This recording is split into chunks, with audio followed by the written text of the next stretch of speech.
that community creation, whether you're building a Facebook community, a book following, a brand, a business, like it's so important to understand like what people want and why you are the right person to give that to them. So I think it's just such a fantastic thing. Welcome to the More Than Corporate podcast. I'm Amber Fuhriman, recovering perfectionist and serial accomplisher. If you're anything like I used to be, you've been living your life thinking that if you accomplish enough stuff, you'll finally find the success you've always wanted. But what if it's not about accomplishing more stuff? What if it's about accomplishing the right stuff? I believe you don't find success, you create it by intentionally designing the life you want and having the courage to get out of your comfort zone to live your design. I went from doing what I was supposed to do to doing what I love to do, and now I get to help others do the same. Keep listening as I chat with inspiring people who make it their mission to live their best life every day and learn how you too can live the life you've always wanted.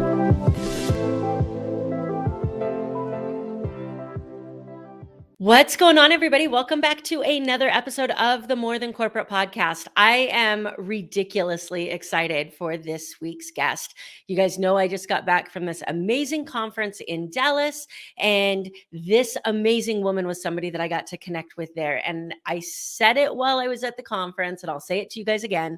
If this was the only connection I made, it would have been completely worth the trip. So I am so excited to share her knowledge and expertise and just wonderful, genuine personality with you. Honorée Corder is an empire builder with more than a dozen 6- and 7-figure income streams. She's executive and strategic book coach, TEDx speaker, and author of more than 50 books. Yes, that's not a typo. More than 50 books, including You Must Write a Book, with over 4 million books sold worldwide.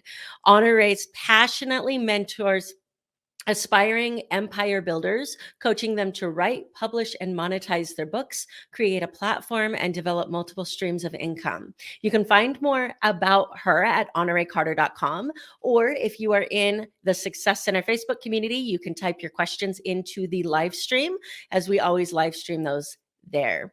Before we jump into this interview, I want to take a minute to remind you that this episode is brought to you by Success Development Solutions.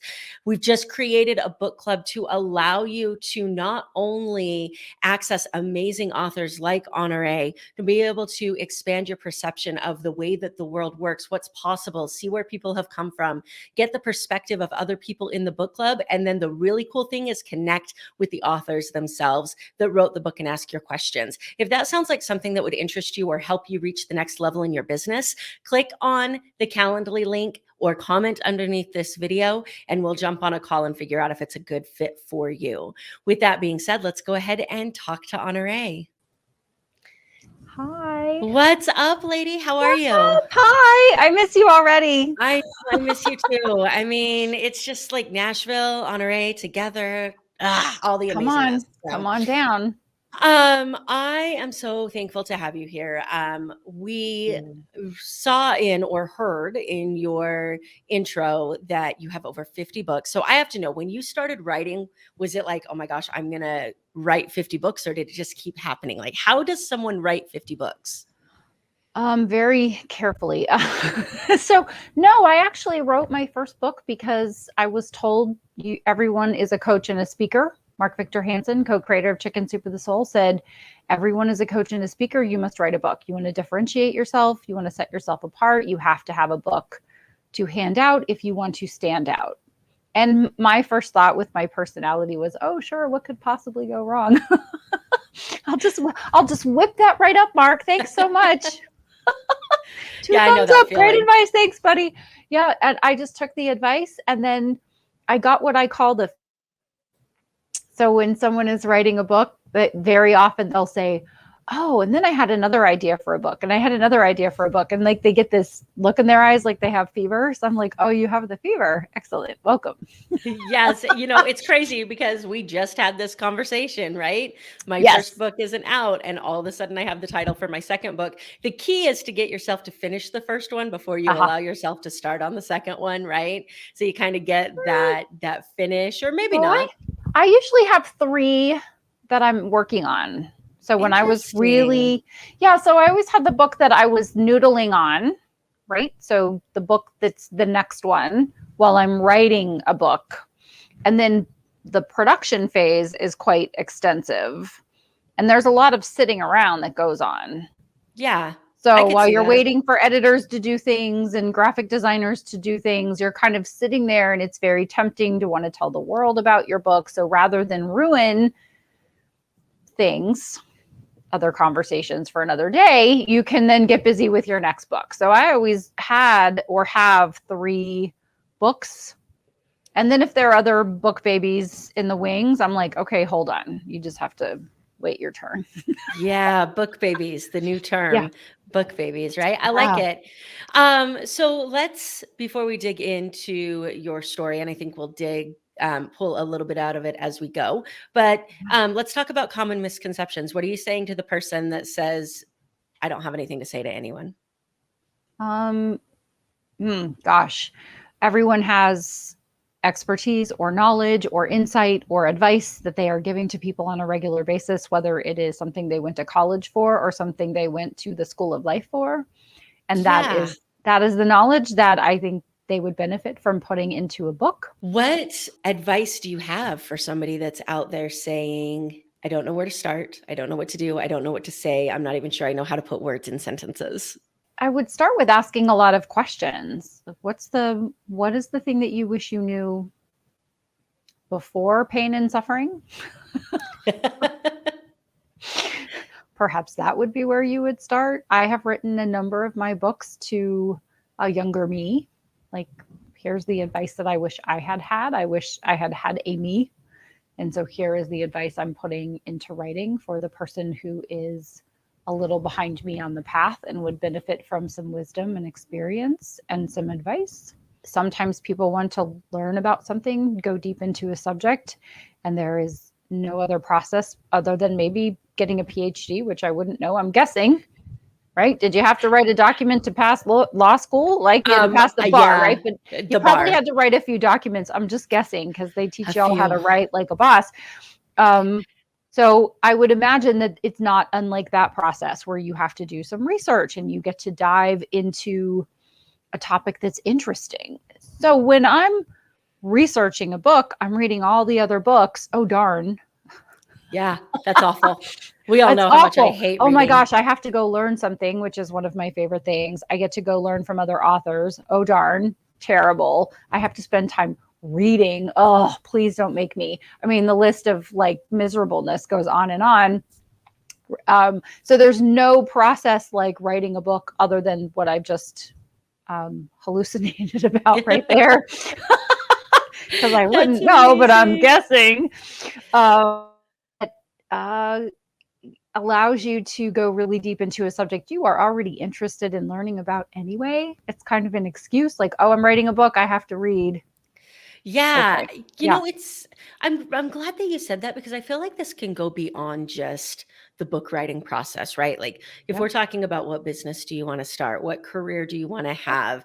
Too many people think, oh, well, I like doing this, so obviously that can't be my business. And then they go do something that they hate and they end up eventually coming back to this. So I think that like delve into things that you love is such good advice for basically life, man. Right. Well, I had someone ask me today, I did a webinar today, and I had someone ask me the question, what do you think about writing in different genres? And I said, if your overall reason for writing a book is not money, right? If you're writing something because you need to create a stream of money, then, or you need money to come from the book, then you want to focus, right? Stay focused. But if you have the ability to write about different things, like follow your bliss, follow your passion, all things that were interesting to me or that I felt would be beneficial to my readers or both. Yeah. So when we were at this conference in Dallas, that was held by the Success Finder and Brandon Straza, one of the things that sticks in my head is the phrase that kept being repeated. You learn to know, you know, to share. Or you know to teach, you teach to share, and you share with passion, right? Yep. And one of the reasons that I love this phrase so much is because it reminds me that you don't actually have to know everything about everything to teach somebody something about that topic, right? That's right. And That's that right. you can share and teach and learn at the same time. And I feel like that imposter syndrome stops so many people. Oh, it does. Absolutely. And I don't know everything, right? I know a lot about the book writing process, about writing, about editing, about all of the different aspects, but I am in school.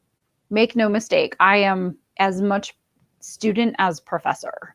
When I am teaching, I am still open to correction. And a lot of times people who have deep knowledge in an area that I have what I would consider moderate knowledge, because I'm not an editor. So I can say, here are the different types of editing, and here's what you're looking for in an editor. But I am not an editor. So I have only so much depth of my knowledge. So when an editor who's been 30 years as an editor takes my course or interacts with me, I'm always like, tell me what I don't know. Give me more. Give me more. Because I'm thirsty to know more. And I'm not going to fool myself that I know everything, right? Ever. And also, isn't everything about everything always changing and evolving and expanding? So just if for 1 millisecond I knew everything, the next millisecond I'm out of luck, because yes, guess it's over. Keep learning. But again, then there's always a new book that comes out and I'm like, oh gosh, I have to read that book because I got to make sure that I know everything that's in that book. And if I don't, what's the new information, or what are the distinctions, or what are the differences that I need to know so that I can pass that on? Yeah. Have you always been the type of person that has been so open to being taught? I feel like so many times that wall comes up where we see somebody giving us feedback as criticism instead of constructive feedback that we can learn from. Have you always been welcome to that, or was that something that changed for you? I would love to say, Amber, that I am perfect in every way and have always been. However, lest anyone hearing this throw up, right? Like, oh, wait a second. Hello. No, I don't know. That is a great question. I would like to think I have always been open to feedback. I think as I take day by day feedback, I like to think that I get better at not getting defensive or justifying, that I just have learned to say thank you to input, feedback, compliments. I wrote about in one of my books about having the same level of energy on someone who is criticizing you as someone who is complimenting you. In other words, if someone listens to your podcast and they say you are the best person in the world, you're the best lawyer in the world, you're the best podcast host in the world, if that's the thing that makes your day, then that means that someone who's like, you're the worst is also going to ruin your day. So for me, I try to temper how much energy I give something to how well someone actually knows me. You know, that's really interesting because I've never thought of it like that before. I think that I've noticed how much better I take constructive feedback than I take compliments, because you expect the constructive feedback, right? Let me grow. And then the compliments we deflect. Yeah. And I've tried really hard to become the person that says thank you to the compliments, like thank you for allowing me to receive that, right? Right. But to say that if the compliments give you this energy, then that means that the constructive feedback is giving you that other side of energy. That's it. That's interesting. And I've never thought about that before. It's a vulnerability that I think people could do without, honestly, that it doesn't help someone to live on the likes and the shares, the likes, the loves, and the shares, the double tapping of the heart, the 5-star reviews on their books, but then they get a 1-star review and it shakes them, right? So it's like, oh, 5-star, 5-star, 5-star, 5-star, hair flip, I must be doing great. And then someone gives you a 1-star or says that you are terrible, or your writing is terrible, or you're an idiot, or you don't know what you're doing. This person doesn't know you from Adam. And the person giving you the 5-star review doesn't know you from Adam. They are critiquing your book. They are critiquing your work. Yeah. I reserve that deep feedback receptiveness to like my husband. If my husband's like, this is bad, what you're doing or who you're being, this is not good, I'm like, oh, I better listen.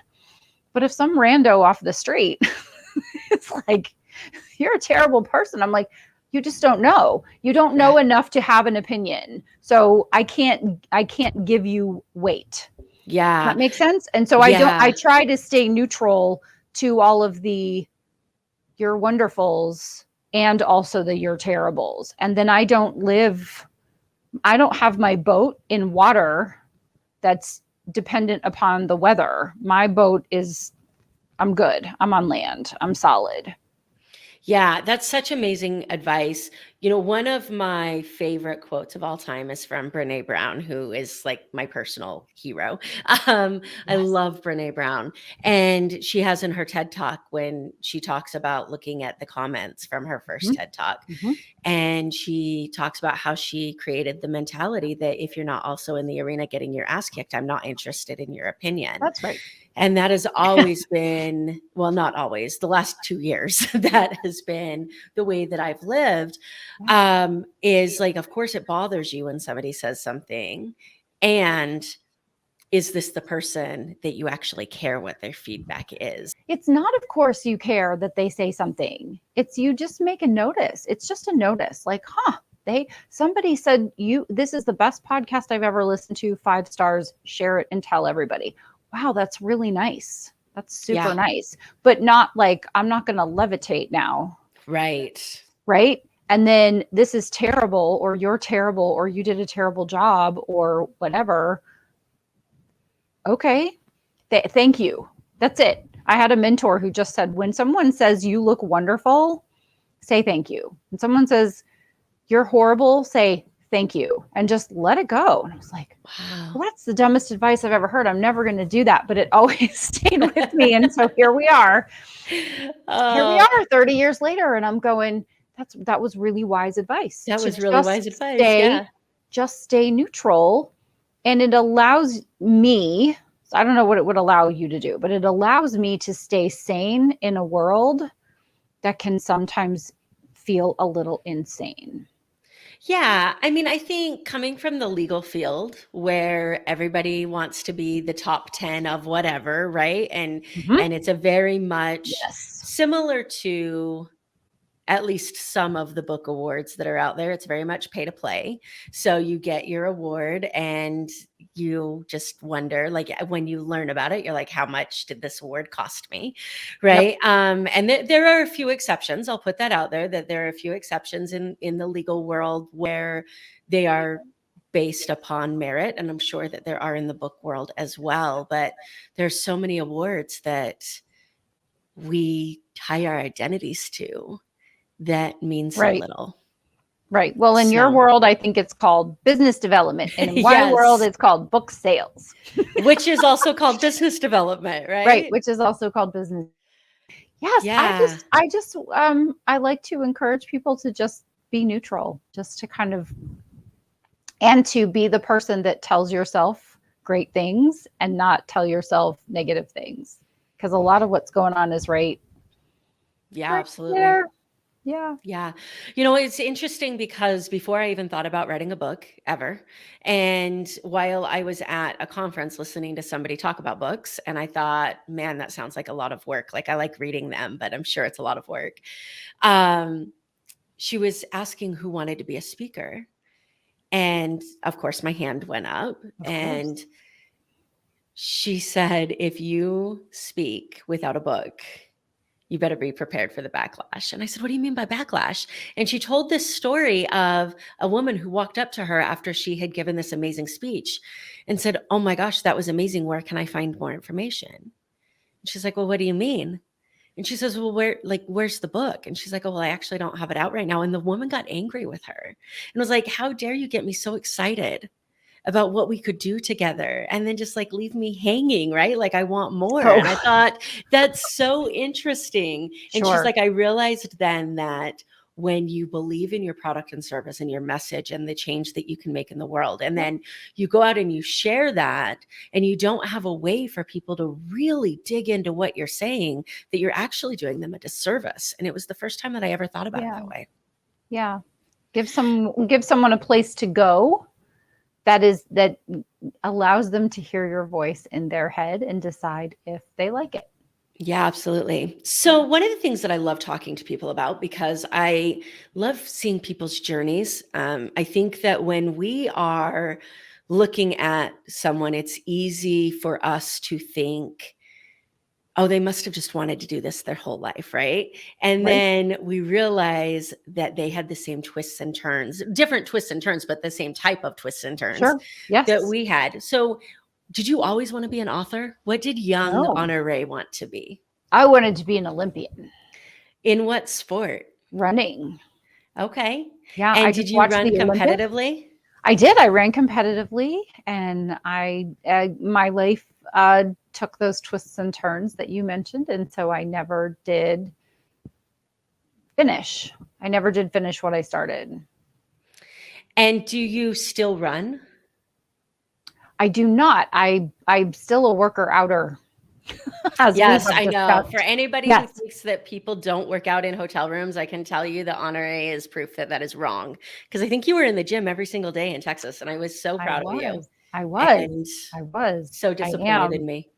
I am. Thank you. I'm still a worker outer. I don't still run. A few years ago, someone said to me, we're going to run the Nashville Rock and Roll Half Marathon. Or the marathon. And I said, no, I've already done marathons. Check. I'm out. There's a lot that goes into training for a marathon. Mm-hmm. So I thought I would do the half marathon. And I got into my training and my knees and my hips said, no, I don't think so. I don't think. I'm pretty sure no. I'm pretty sure no. I'm pretty sure this isn't going to work for us. And so now I do on-demand programs, and I take my dog for a lot of walks. So I'm very active because I'm always looking for the next level. So like right now I'm on the tricep push-ups and I'm feeling very G.I. Jane. Yeah.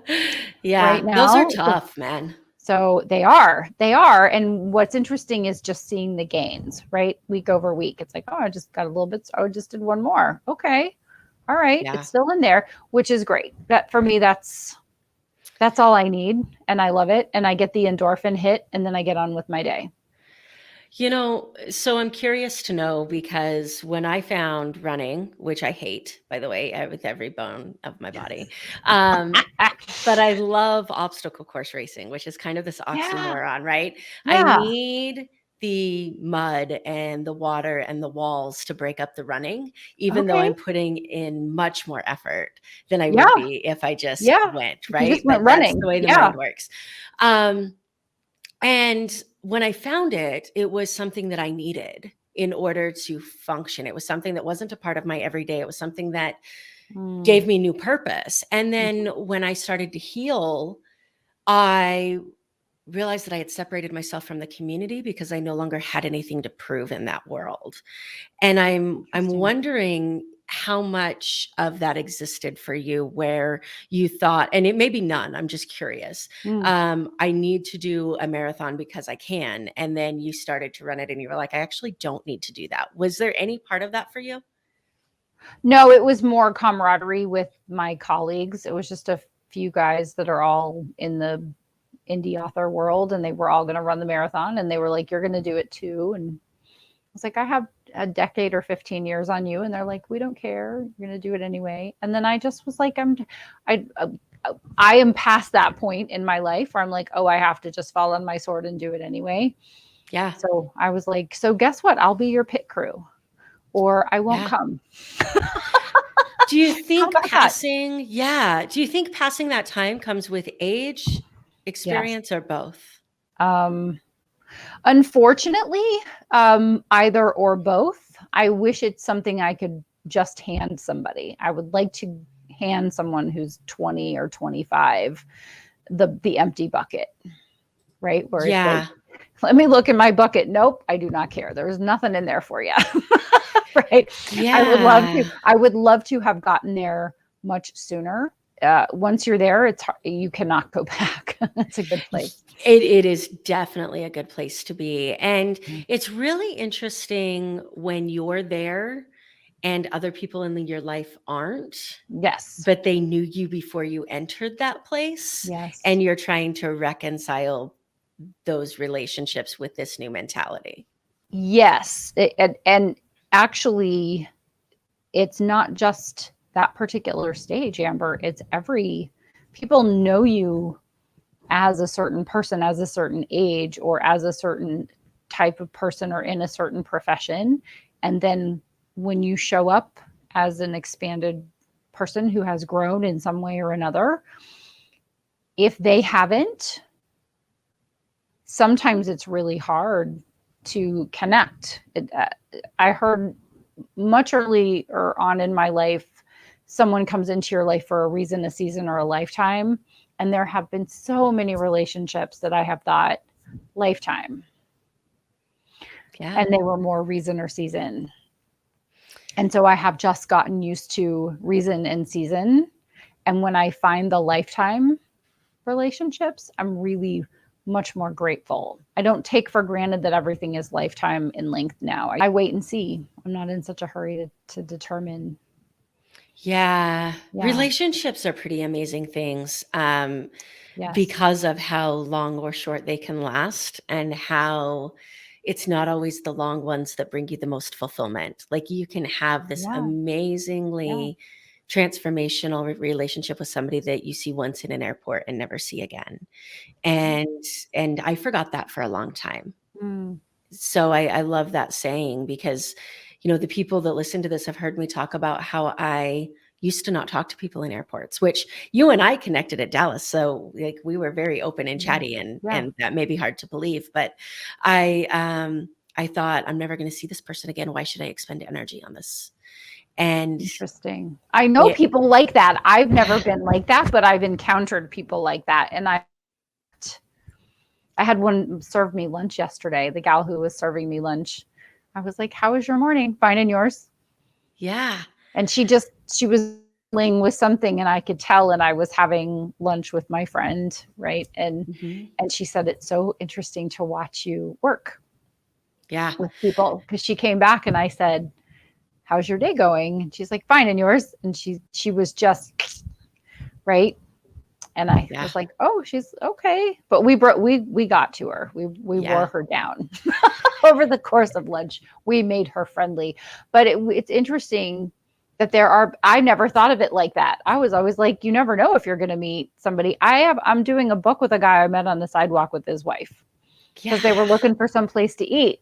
And it turned out they were new to Nashville. And I was like, do you need somewhere to eat? Here, this is good and that's good. And they were like, what do you do? And I told him, and he's like, oh my gosh, I've been talking about writing a book forever, and now we're doing a book. That's so cool. So I just never know where I'm going to meet people. So and you never know who you're going to meet. Right. I started to value myself. I think that there was a lot of, I'm never going to see this person again. Is where it started. And then I realized, once I dealt with that there was an underlying, what do I have to say to this person that matters? And then I dealt with that, and then it became a good thing. I'm never going to see this person again, so it doesn't matter what I say, because I can be a complete jackass and they're not going to judge me. Like, if they see me as that, right, I can be myself and they're not going to judge me. And that was where it really started to shift for me, because when I was myself and I expected people to walk away and they didn't, and I actually built deeper relationships, it was like, oh, this is what it's like. This is what it's like. Yeah. Like, I'll never forget the first time I was having a conversation with somebody, and I was actually speaking in front of a group of people, and I started crying because it was quiet. And they asked me, they said, what's wrong? And I said, it's just quiet. And they said, like people are listening to you quiet. And I said, no, in my head. Like, nobody's telling me that you don't want to listen. Nobody's telling me that what I'm saying is stupid. Like, nobody's saying any of that. I'm just present and aware. And it's really interesting to get to that place, which I think breeds so much deeper authenticity that allows me to have the amazing relationships I have now. Yes. So I'm interested to know, because I don't have any experience in this, how you portray that type of authenticity in a written word instead of a spoken one. Like, how do you, and it might not be anything that you can answer in, because there's probably a million answers, but is there one thing that you try to do that allows the authenticity of who you are to go through the page of a book? I'm conversational. So if if I was teaching you how to write a book, I would say, can we agree that the best books are conversational? Yes. Right. Your favorite authors, right? You feel like you know Brene. Mm-hmm. You're like, I've read her books. I've watched almost her talks. Stalker-like, which is a little scary. Don't come arrest me. Well, I always say there's the safe stalker. Yes. Right. It's like some people, it's like, well, I'm stalking them. Like, they would be happy. Like, I would pay for lunch. I would be a good conversationalist. Right. Yeah. You would be super fun. If Brene comes to Vegas, she should totally look you up because you're awesome. I'm just saying. So be conversational, because your most authentic self is conversational. And so you just let the words go from here through your fingertips, or speak your words. Just be authentically yourself. And then you want to have an editor who doesn't edit you out, who doesn't homogenize your words. So leaves your turn of phrase in the words and leaves your energy and your enthusiasm or lack thereof, right? Like, whatever your personality is, it needs to come through in your writing. But it will if you don't put a governor on it, which is why it's called a dirty first draft. Yeah. Not dirty, naughty, just dirty, messy. Yeah. I think I mentioned this to you in Dallas, that we were always told in law school that there's no good writing, only good editing. And meaning, like, not somebody else editing you, but you editing you, right? Like, you going through and editing your words. And I didn't really understand what that meant. Like, I understood it logically, but I didn't understand it emotionally until I started writing my book. And the piece of advice I was given was, don't edit your first draft until you're done with it. Yes. Because, and I thought, but man, like, this is misspelled and this doesn't make sense. And this, and I wanted to go back so badly. Because it was beaten into you. Yeah. But I understood that creatively, like, if I went back and fixed that, I was going to forget about the amazing piece of information that was about to come out of my mouth. Right. Yep. And so that was really interesting to me. And it actually has changed the way that I write legal briefs. Really? To where I write my legal briefs the same way now, of I'm just going to write what I want to say, and then we'll put it in the order it needs to go in later. But I want to make sure I don't miss anything, which I want I want a legal agreement that's like, hey, you all better behave your damn selves, or yes, like, just don't be mean, right? Yeah, do what you're Stick supposed figures. to do. I'll do what I'm supposed to do. Everything's going to work out great. Yeah, absolutely. If we need to break up, we do it in a friendly way. Just saying. Just don't be mean. Like, if we could just go back to, like, talking like we were 5 and 6 year olds to each other, right? And, like, be nice. And if you don't have anything kind to say, don't say anything at all. Not nice to say, because I think there's a difference between nice and kind. And there are some unnice things that need to be said that are kind. But yes, ma'am. Yes. I definitely agree with you. There's too many long legal contracts. So you have a book that's coming out in September about everything about you and who you are and your story. Does that book have a name yet? So it's actually not my book. It's a book. Oh, it's not your book. No. No, what I sent you was the sample. It is a book called Surrounded by Champions. The author is Karen Hunsanger. She is in my Empire Builders Mastermind, and she interviewed people for her book who had been through very challenging circumstances, and they turned out okay. And I am one of those people that she interviewed. That's amazing. And the name of the book one more time is? Surrounded by Champions. I love it. Yeah, it comes out in like a week, the 7th of September. So the 7th of September. Soon. Yes. Yeah, and I'll very blast soon. that out because I'm excited to read that, especially knowing your story. And I want people to go check that out and be able to read the amazing things that not only you have overcome, but others as well, because I think we gain strength through others' challenges. Yes. I read the other stories and cried. There were some other stories in there that I was just like, well, the person's alive because they were interviewed for this story. So, whew, right. Yeah. But I was really interested to see how they were going to make their lemonade. Yeah.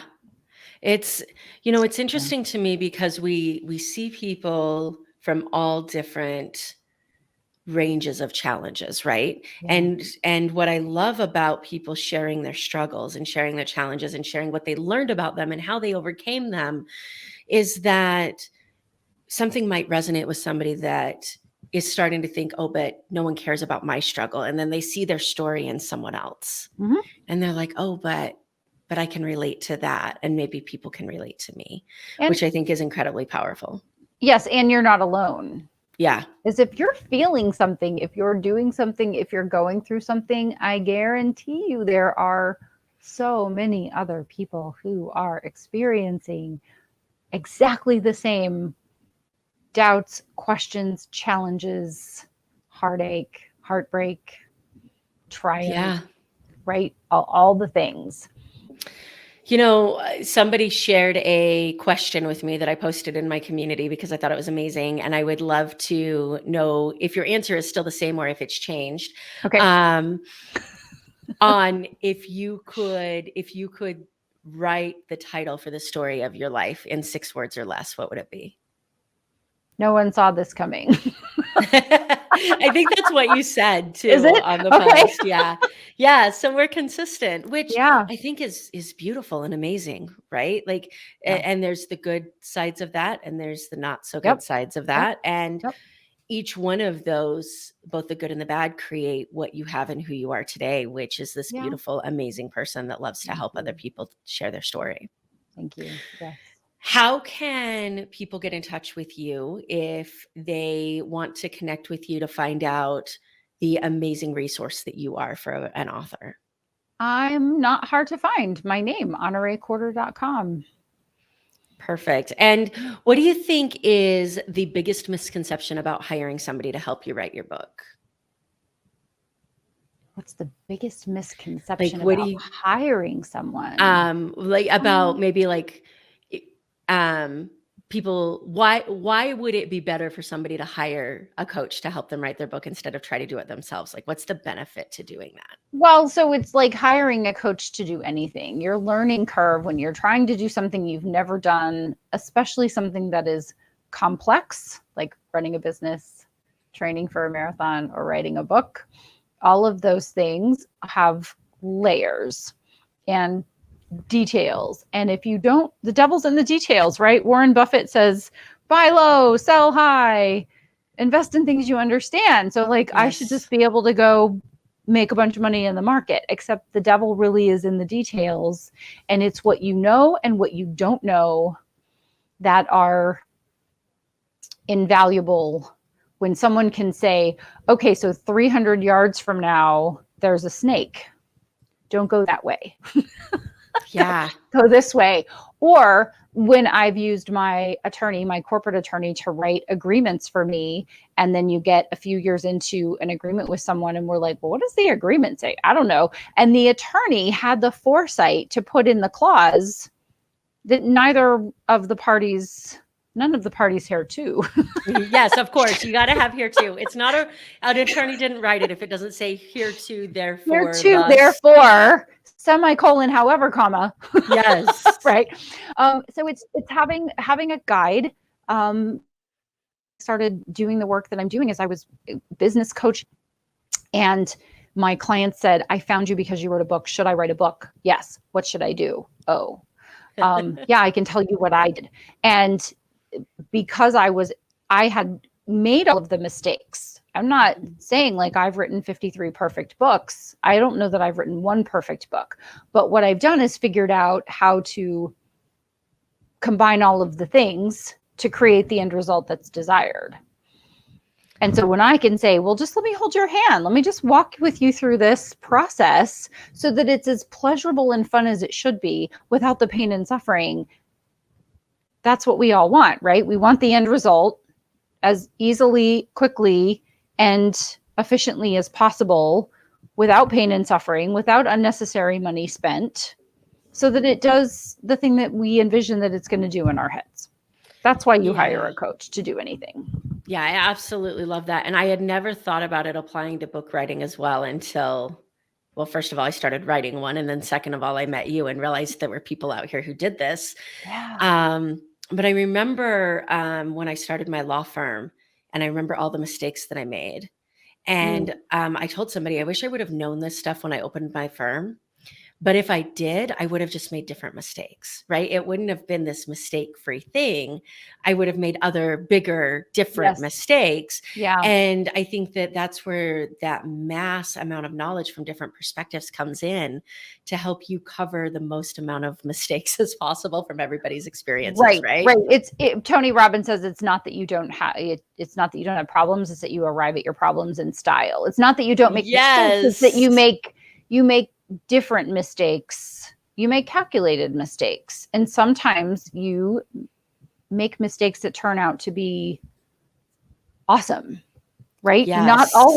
Not always is something bad, right? That happens. Someone's like, oh, you went through a divorce on. It's like, oh, we'll see. Oh, wait, 10 books later. Yeah. I think it turned out okay. Right. So I don't know. Was it a bad thing? At the time, it felt like the worst thing in the world.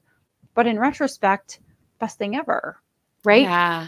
Put an offer on a house before we bought where we are living now, and we were rejected. They didn't take our offer. They took a lower offer, and we were devastated. We were all of us, like the three of us in the family and my in-laws, because we were all going to live in this house together. We were all like, woe is me, we're never going to find, I've lost one and I'm never going to love another, kind of like, and then, yes. And now it's like, oh, wait. Yeah. So glad we didn't get that place, because now we have this one, right? So in the moment when you make a mistake, it could just be a correction. Yeah. So yeah, there's so many moments to those. And I would encourage you guys listening to think about the moments that you're going through your head right now. Because I know when you say that, there's 5 or 6 that are going through my head that were devastating to me, that I thought, man, like life's over, which is very dramatic and also real for what I was feeling at the time. It's real in that moment. It's real. Yeah. I've made a bad decision.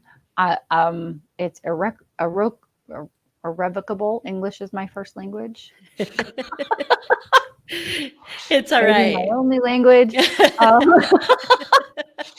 I speak a little French, but I'm not going to try to figure out what the irrevocable word is in French. Anyway, you feel I have felt in those moments like, oh, I had my shot. I made the wrong decision. Hang me out to dry. Yeah, absolutely. And in retrospect, I can look back at every single one of those things and go, it was a redirection. Yeah. It was like, well, you weren't on the right path there, sunshine, sparkle pants, and you didn't take any of the hints we gave you. So we had to make a correction. So this one's a little on you. Okay, fine. Yes. See, Honorée is so much nicer than me. She calls it a correction. I'm the daughter of a construction worker, so I just call it a 2x4. I'm like, you're walking and you just get hit in the head with a 2x4, right? It's the Mack truck. It's the Mack truck. But I learned to ask. I was like bargaining with the universe. I'm like, okay, so send me a feather. And if I don't get it, send me another feather, then another feather. Like, hit me with the brick before the Mack truck, but like make it like a foam brick. Like, can we make the corrections a little less painful? Brick.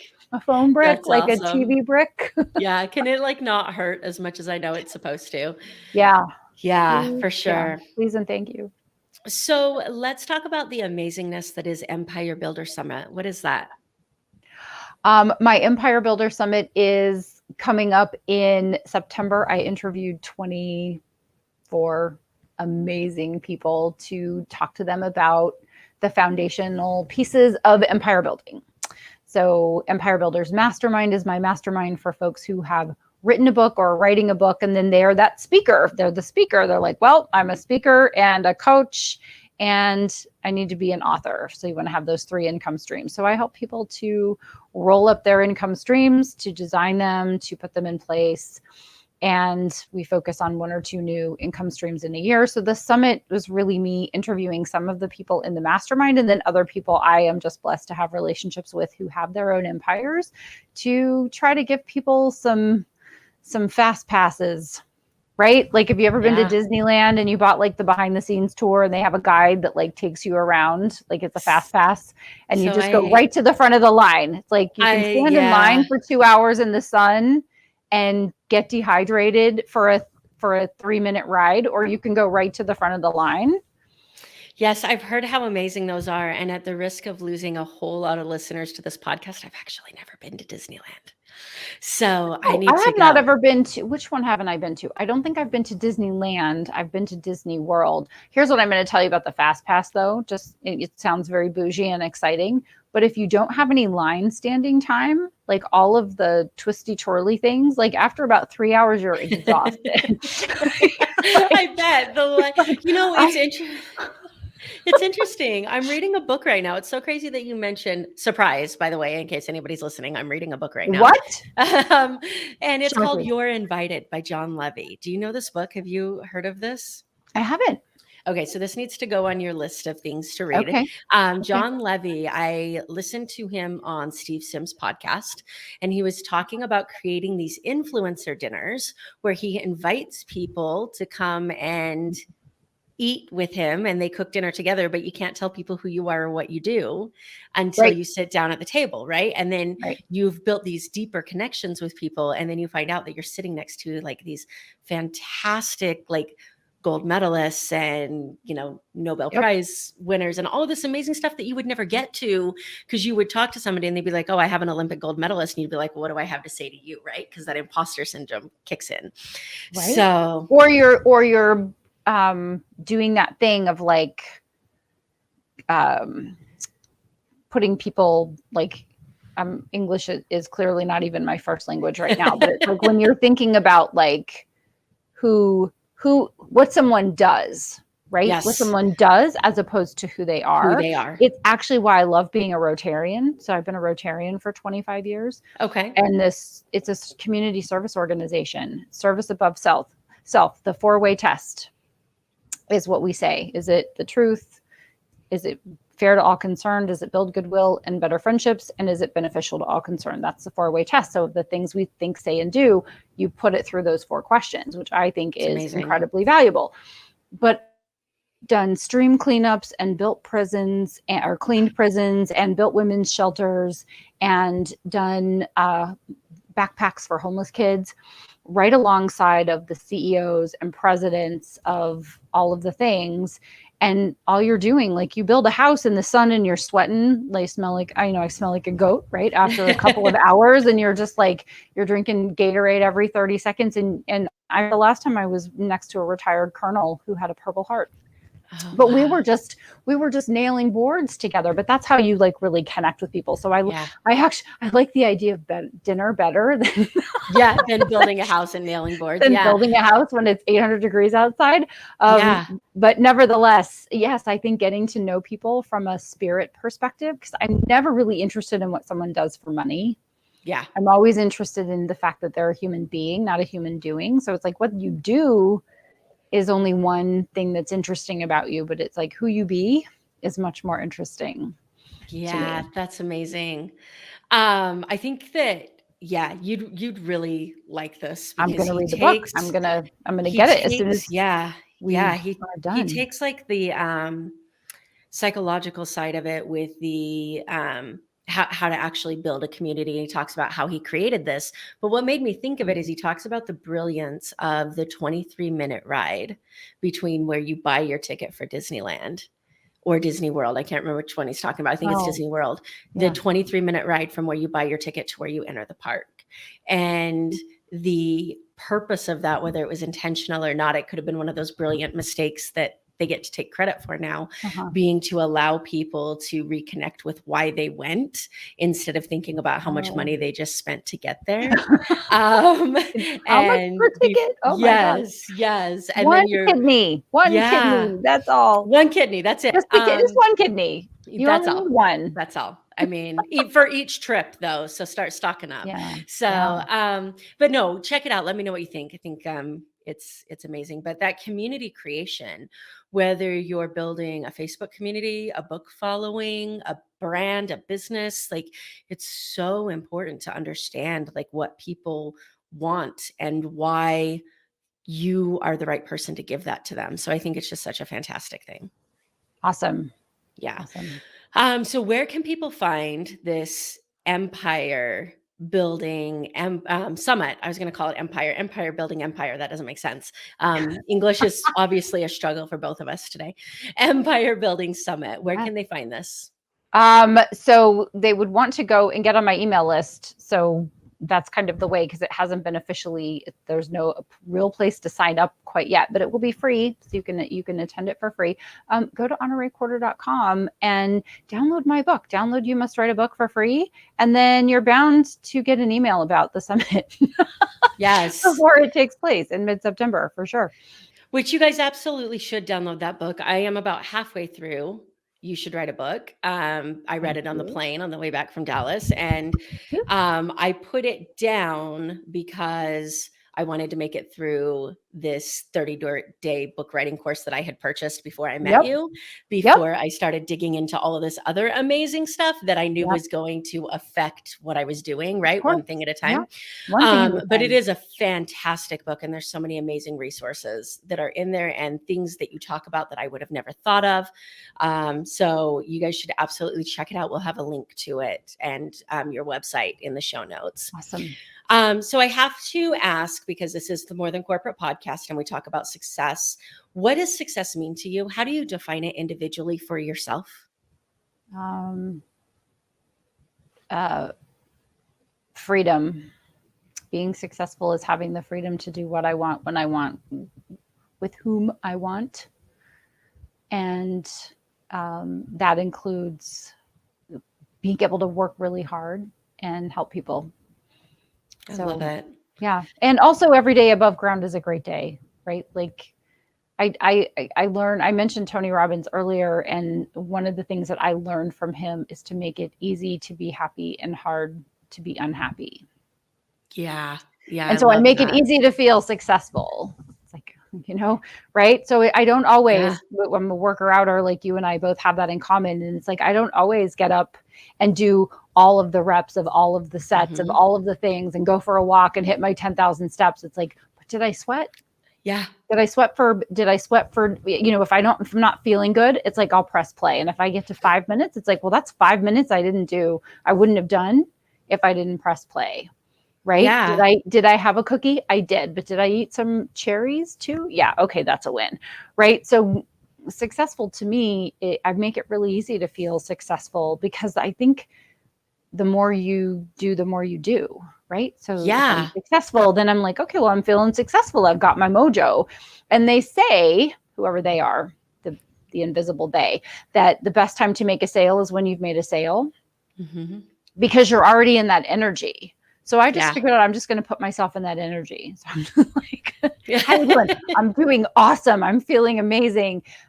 So that then the first thing will actually happen, which then gets the second thing, which then gets the third thing. And all of that makes me feel successful. That's amazing. Make it easy to be successful. I think that's such great advice. Has that always been your definition of success, or has that changed for you throughout your life? I got that one pretty young. Pretty young. I wrote, I got that from Tony pretty young. Make it easy to be happy and make it hard to be unhappy. And so then it was like, what's the definition? What is the definition of any of the things, right? What's the definition of success, or what's the definition of happy? And so for me, if I make it easy, so if you're happy, it's like, okay, so anytime I'm happy or I see someone else that's happy, So when do I feel love? It's like, I don't have to have someone bring me flowers and make me dinner and light a candle, and I don't have to have vanilla M&Ms, right? I don't have a writer. Like, I'm not an entertainer. Like, oh, here's my writer, right? It's like, I feel loved anytime I feel love towards someone feels love toward me and they express it, or I see two people or beings expressing love, right? So like, I see two people and they're like, we're celebrating 37 years of being married happily and we're in love. And I'm like, great, I felt love today because Yes. I made my rules around everything as easy as possible. And I don't always live that. I mean, you could call my husband and he would be like, who are you talking about? But I think that's the beauty of it, right? Is we do Yeah. the best we can while we can. That's right. And that humanness is what allows us to connect with people that are in their darkest moments, because Yes. they see us as imperfect. Oh, And for realize sure. they can be 100%. imperfect too. 100%. I don't always feel like doing it. Sometimes I am cranky. Sometimes I am sad or frustrated, just like any other person. I have been around long enough and have enough years and miles to know that it's like, this too shall pass. Yeah. Right. And I'm not going to make too much of it, because this too shall pass. Yeah, that's one of my favorite songs. I'm going to send it to you. It's actually in the playlist I sent you. A songwriter called Sinclair wrote a song, This Too Shall Pass, and you should check it out because it's amazing. I will. I think that there's a difference between telling people that it's okay to be imperfect and showing them, though, which is where I think that, those moments of, that Facebook Live that you may do when you don't want to go to the gym, the post that you might make when you're like, okay, I'm here. And man, I did 3 reps today and they sucked. And then I decided I was done, but I did 3 reps, right? And then I ate a pizza. And then I ate a pizza, but I did 3 reps. So yeah, I love that. Do we have time for one story about that? We have time it for was so life-changing. many stories. It was life-changing, and it was in Vegas. So I was speaking to a women's organization. I forget which one, but it was important. It was run by a friend of mine. It was a lunchtime speaking engagement. My daughter was up all night. She was sick. She was throwing up. My assistant / nanny person decided that she wasn't coming into work. So I had nothing to do with my daughter. I had to scramble. I was stressed and I was without sleep. That's the one thing. Like, I can go without food or water, but if I'm without sleep, like, hide the knives. Just tell me to go take a disco nap and stand by. And so I was just beside myself. I was single mom, sick kid, like, just everything was going wrong. It was like that. If Murphy was with me, right? Murphy was with me the whole step of the way. And I got there and I just was like, I can't stand in front of a room of women and be like, I'm Speaker Barbie. Everything is totally fine. I'm going to tell you how to change your life. And so I started with, any moms out there ever have a sick kid up all night throwing up on you? You had to change the sheets, and I went through the whole thing. And I was like, my goal today was to inspire you and help you to change your life. But right now I'm aspiring for 0. Like, I'm not motivated. I'm not at 0. I'm down here somewhere, like, trying not to cry. And I said, but I have knowledge to share with you, and I want to share it with you. But first, let me just get that out. Let me just tell you, let me tell you the backstory. Let me tell you what's spinning around in my head right now. I'm like losing my mind, but I'm here. I'm your speaker. I wasn't going to bail on you. And I think it was the best speech I've ever given. It was the most receptive a group has ever been, or had ever been up to that point.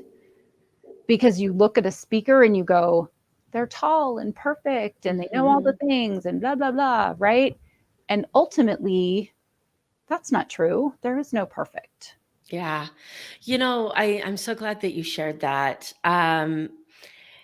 This is going to come off incredibly well. I'll let it come off however it's going to come off. Sometimes it is the awful speakers that you think, oh my gosh, I feel so bad for them being on stage. Like, nothing's going right with what they're doing. Yeah. That inspire you the most. Yep. Because you look at that and you're like, if they can do it, so can I. Right. Like, and that sounds so like, but what I Yes. mean by that, Yes. is Yes. not like I'm better than that. I mean that they're if in the arena somebody is getting their ass willingly, kicked, Amber. yes, like, And so like, yeah, cheer for them. Whenever I see someone yes, having a rough time on stage, I'm always like, oh, come on, you got this, right? You practice this in your head. You've been over this 100 times. You've got your notes. You've got your back, just like take a deep breath. We're cheering for you. We want you to do well. I am never rooting for someone to do bad ever. Yeah, right? I'm always just like, let me hold a space for you, right? If you can't get in there, then put your hands up and hold an energetic space for someone to be amazing. Yes. And what I mean by that statement is if that person can get up and be imperfect and push through and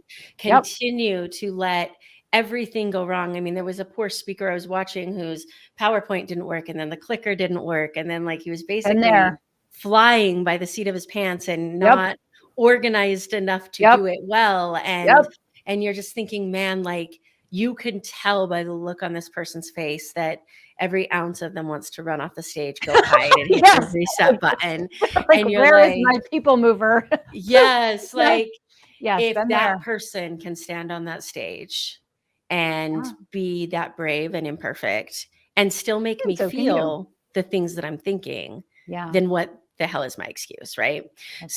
That's what I meant by that, which is why I said this is going to sound incredibly like insensitive. No, I totally got you. I needed to clarify for the people that were like, holy crap, Amber, which was me in my head, by the way. So I want to do a quick random round and let everybody get to know you for just a minute, if you're okay with that. Yeah. If you could do any profession other than what you're doing now, what do you think would be fun to attempt? Okay. What would I want to do? I kind of love my life, but so back to the Olympics, not running, but I watched the equestrians, and it's like, how about we win an Olympic gold medal on a beautiful creature while looking fantastic? So like equestrian, I don't even know what that person is called. Queen of equestrianness. Yes. I can't call myself a horse jumper because the horse never actually jumped, but I did try to do this for a while. And I decided very quickly that horse was bigger than I am and stronger than I am, and that I was not ready to face it in that manner. But also I love special that. Forces, also a little GI Jane. I'd also like to do a little, right, because I like the working out part of it, so I'd like to do like the one-arm push-ups without the light getting shot at, though, right? No, although I have a friend who is in the Marshal Service, and I'm just kind of like mad girl crushing on her, because I'm always like, how is my favorite crime fighter? And I think she thinks I'm a little nutty, but that's okay, because I'm always just like, how are you today? Are you having a bad day? Did someone shoot at you? Okay, no, not so much, right? No, but I'm good. Like my PowerPoint button didn't work, but no bad guy actually just took a shot at me while trying to evade capture. So I think we're fine. It's all about perspective, right? Surround yourself with people who can keep your perspective. Like, yes. When I was running obstacle course races, that the people that did that for me was the amputees. I'm going up a hill and I'm like, I can't walk anymore. And then this guy's literally on one leg and passing me. And I was like, all right, Amber, like, go. Like, you are fine. So, and we all need it to some extent, that moment that shakes us and says, all right, you're done now. You've had your time. Go, quit your no whining. more. There's nothing like that than the finish line of the Ironman World Championships in Hawaii, because they announce all the people as they're coming in. And so it's like, this is John, and John is pushing his dad, and John is a triple amputee who is just setting the world record for amputees in the triathlon while pushing a person in a wheelchair. So I'm sorry, you didn't do your workouts today? What was that? Yeah, exactly. I hear that. Which I needed, because my workout today I'm dreading it. It's been a minute. So thank you for that. It's going to be awesome. Almost like you knew. It's going to be great. You're going to feel so good. You're going to feel so good after. Even if you hate it during. Sometimes during, I'm like, I did this on purpose. Yeah. No, my trainer's amazing. And so I love my one-on-ones with him, but I also love being cold. So after I work out, I treat myself to a cryo session. And then that's like the way that I We're give going to have to myself. talk about that, because I think if I ever committed a crime, the way that they could get me is to send me to somewhere cold. Yeah. I 3 minutes at a negative 180 degrees. I'm good with that. Like, I'm okay. That's Nope. kind of my way I calm down. Okay. All right. So next question on our not so quick random round, which I'm loving, by the way. Oops. If you could time travel, where would you go and why? Oh, where would I go and why? I would, oh gosh, I have to choose one. I'd like to go about 10 years into the future just for a little reassurance. That's why. That's amazing. You know, I've asked this question to like 100 people at this point, and your answer is my second favorite. Okay. My absolute favorite was a few weeks ago, where before somebody answered, he says, "Do I get to come back?" And I'm like, "This is a I hypothetical heard you say question." that in another podcast, and I'm like, yeah, I would go for reassurance, but then I'd want to come back. I'd go and like find out. I would look for a few things. I'd be like, where's the stock market and what's the price of housing, and like, what kind of car do I want? And then I would come back. Yeah. Yeah, this is like a hypothetical question, so you can really do whatever you want. Like, go, come back, go 7 times. Right. I was like, nobody's ever actually asked me that before. I love that. That's where their mind went. That's funny. All right, the book question. So I don't think I've ever been as excited to ask somebody this question as I am with you. If you had to suggest a book, one, maybe two, maybe I'll give you 3. It's a mean question. I know, it really is. What book do you think individuals who are building their brand, getting their message out, other than you should write a book? Not my book, no. What should people read? The Law of Success by Napoleon Hill. Ooh, I like it. So The Law of Success, I think, was Think and Grow Rich before Think and Grow Rich. I think he wrote Law of Success because it's very dense. My copy is 1,500 pages. It's like this thick. So Think and Grow Rich is not a short book, but it's short compared to Law of Success. And it's 17 principles, the 17 principles of success.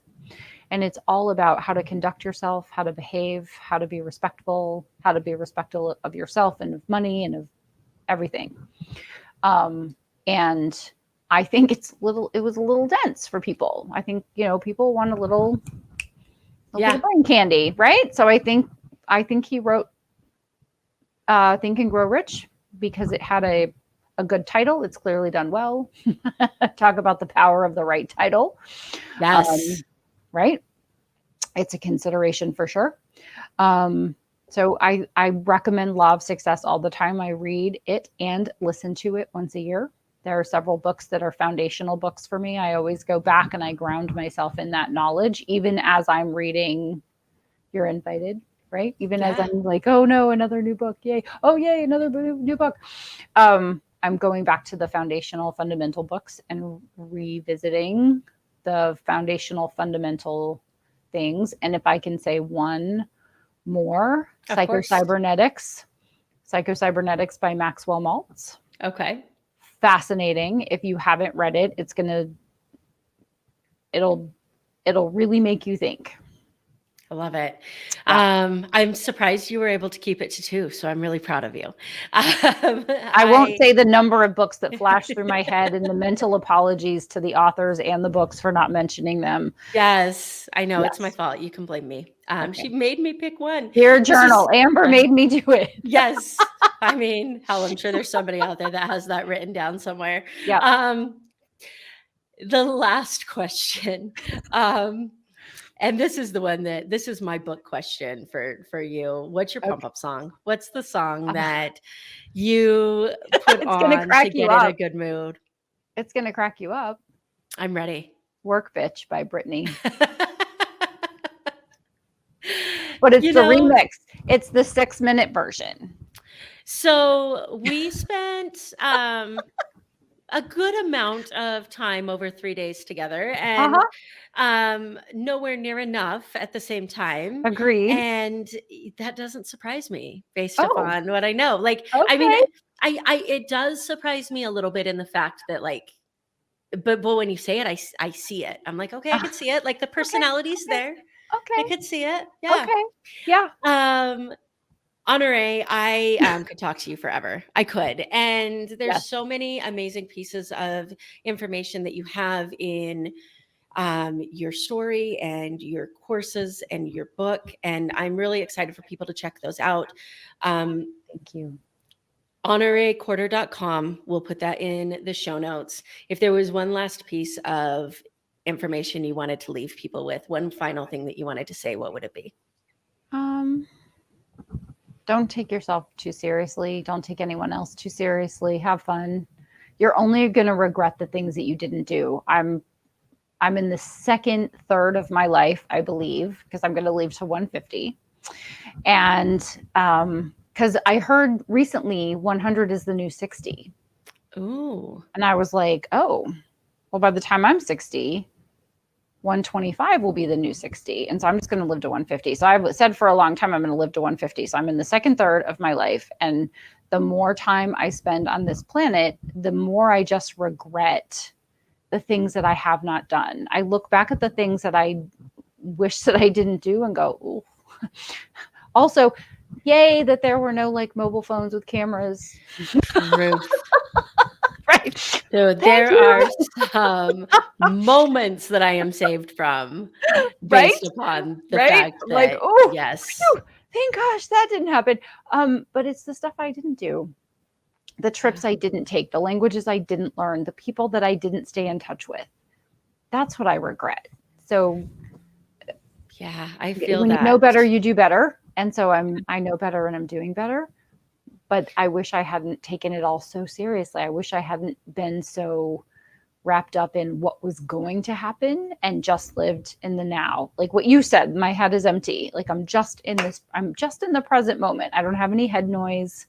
Yeah. I don't have any criticism. I'm just right here, right now, enjoying this moment. And I might look back later at something and go, I wish I hadn't said that. But yeah, I'm the only one that's probably going to remember it. And hopefully. And not once, like those moments that something comes out of your mouth or you do something that we were talking about earlier that you feel like are those life-ending moments, right? Because like it wasn't supposed to turn out this way. You don't even remember those down the road. But the conversations and the dinners that you didn't get to have and the trips you didn't get to take, like what you said hits hard for me, especially because so much of my life got put on hold for law school that I am incredibly thankful that I had, and yet didn't need to be the center of my life that it was. Like it could have been. It's just going to come in successful. handy, Amber, though. It's just going to come in handy. All of those things, right? It's like, oh, this devastating thing. Someone's going to come to you. I had a girlfriend the other day. We had lunch, and she said, "I said, how are you?" I just looked at her. I could read her energy, and I said, "How are you?" And she said, "I'm going through a divorce." And I said, throughout our conversation, I said, "I am so sorry and congratulations." Yeah. Because once you get through this, it's the great reset. Yeah, divorce is a reset like no other. Like you're like managing partner of a law firm and you get a divorce and you decide to like teach yoga and like belly dancing in Bali. Everyone's like, oh yeah, she went through a divorce. It's totally fine. But if you did that right now, right, you're just managing partner at a law firm and you're like, $2 million a year. No, I'm going to give that up. I'm going to be a belly dancer in Bali. They'd be like, we should commit her. Yeah, exactly. Where is her mother? We're going to call someone. Yes, exactly. Right? Yeah. I actually met somebody at a networking event last night that told me she was going through some life changes. And I said, are we sorry or are we celebrating? And she said both. And I said, I love that.